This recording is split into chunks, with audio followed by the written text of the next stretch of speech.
কুরবানি একদিন পরে কুরবানি। এখন গরুর মাংস ধনী গরিব আমরা কিন্তু সবাই খাবো ওই দিন।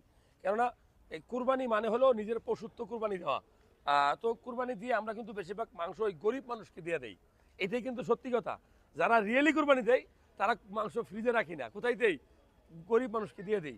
তো আপনি গরুর মাংস খেতে পারবেন কতটুকু? গরুর মাংসের উপকারিতা কি? এটা একটু জানা জরুরি।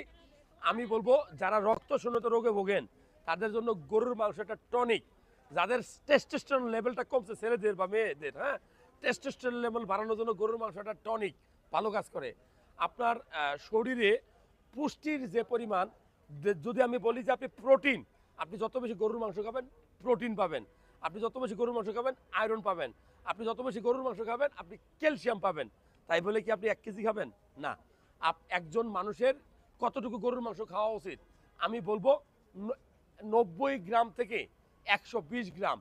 এখন গরুর মাংস খাওয়ার ক্ষেত্রে যে কয়েকটা বিষয় খেয়াল রাখবেন সেটা হলো যে আপনি অতিরিক্ত চর্বির অংশটা বয়কট করবেন।